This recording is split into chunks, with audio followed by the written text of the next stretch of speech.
السلام علیکم ورحمۃ اللہ وبرکاتہ۔ ابھی ایک ویڈیو سوشل میڈیا پر بہت زیادہ وائرل ہو رہی ہے، اور وہ ویڈیو کیا ہے کہ وہ ایک عورت کا لباس ہے، ایک عورت کی ڈریس ہے، اور اس کے اوپر عربی کچھ لکھی ہوئی ہے، اور اس کے اوپر بڑا ہنگامہ ہے۔ وہ پڑوسی ملک پاکستان کی ایک ویڈیو ہے۔ میں کہتا ہوں کہ اسلام کو اتنا نقصان غیروں نے نہیں پہنچایا جتنا ہم نے پہنچایا ہے۔ ہم کسی بات کو بغیر سمجھے اتنا اچھال دیتے ہیں اور اس کے اوپر اتنا ہنگامہ کھڑا کر دیتے ہیں کہ بعد میں ہمیں خود اس بات پر پچھتاوا ہوتا ہے کہ یہ تو ہمارا غلط قدم ہے۔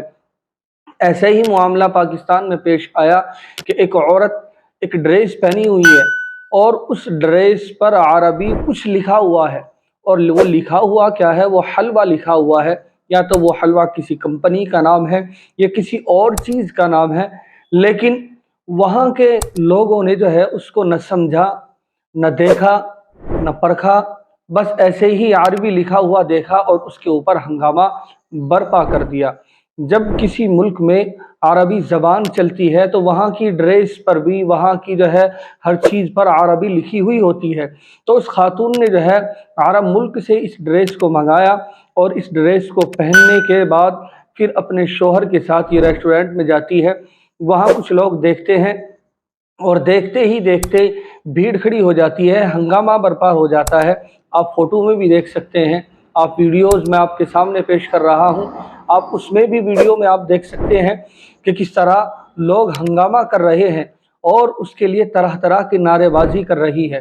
چنانچہ انہوں نے یہ نہیں سمجھا کہ یہ ڈریس، اس پر عربی ضرور لکھی ہوئی ہے، لیکن لکھا ہوا کیا ہے؟ ہم نماز نہیں پڑھتے، ہم روزہ نہیں رکھتے، ہم قرآن کریم کی تلاوت نہیں کرتے، ہم نے قرآن کریم کو صرف مرنے والے کے لیے منتخب کر دیا، ہم نے یہ قرآن کریم صرف جھاڑ پھونک کی کتاب سمجھ لیا، لیکن ہم نے کہیں عربی لکھا ہوا دیکھا تو سمجھ لیا یہ قرآن کریم لکھا ہوا ہے؟ ایسا ہرگز نہیں ہے۔ میں تو یہ کہتا ہوں کہ ان کا یہ جاہلانہ قدم تھا، اور ان کا یہ ناسمجھی کا قدم تھا کہ ایک خاتون نے عرب ملک سے جب ڈریس منگائی ہے تو اس پر عربی لکھی ہوئی تھی، جس طرح کوئی ٹی شرٹ پہنتا ہے اس پر انگلش لکھی ہوئی ہوتی ہے۔ تو جہاں عربی ملک ہے وہاں تو ہر جگہ ٹوائلٹ پر بھی عربی میں لکھا ہوا ہوتا ہے، وہاں تو ہر چیز پر عربی میں لکھا ہوا ہوتا ہے، وہاں سگریٹ وغیرہ کے ڈبی دیکھو گے اس پر بھی عربی میں لکھا ہوا ہوتا ہے، وہاں تو ہر چیز پر چلتی ہی عربی لینگویج ہے۔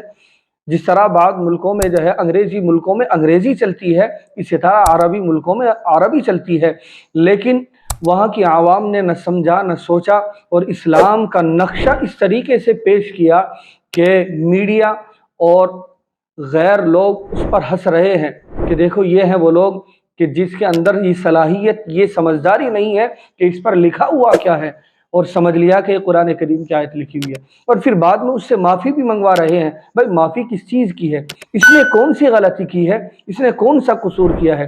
نہ اس کی کوئی غلطی ہے، نہ اس کا کوئی قصور ہے۔ اس نے ایک ڈریس عرب ملک سے منگوائی ہے اور اس پر عربی میں حلوہ لکھا ہوا ہے، تو کوئی بڑی بات نہیں ہے۔ اگر قرآن کریم کی آیت لکھی ہوئی ہوتی، قرآن کریم کا کوئی الفاظ لکھا ہوا ہوتا یا حروف کوئی لکھا ہوا ہوتا تب تو سمجھتے بھی، لیکن اس پر تو کچھ بھی لکھا ہوا نہیں ہے، صرف حلوہ لکھا ہوا۔ اب یہ حلوہ کسی کمپنی کا نام ہے یا کسی کھانے کی چیز کا نام ہے یا کس کا نام ہے؟ ہم نے نہ سمجھا نہ بوجھا، نہ سمجھنے کی کوشش کی، اور ہنگامہ کھڑا کر دیا۔ وہاں تو لیڈیز پولیس آفیسر نے بڑی سمجھداری سے کام کیا، اگر وہ سمجھداری نہ دکھاتی تو عوام نہ جانے کون سی حد پار کر جاتی اور اس خاتون کو کتنا نقصان پہنچاتی۔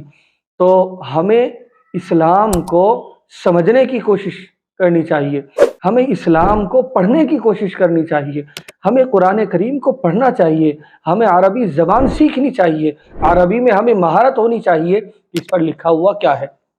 آپ ہماری اس کلپ کو شیئر ضرور کیجیے، اور اس ویڈیو کے بارے میں آپ کی کیا رائے ہے وہ کمنٹ میں ضرور ہمیں بتائیے۔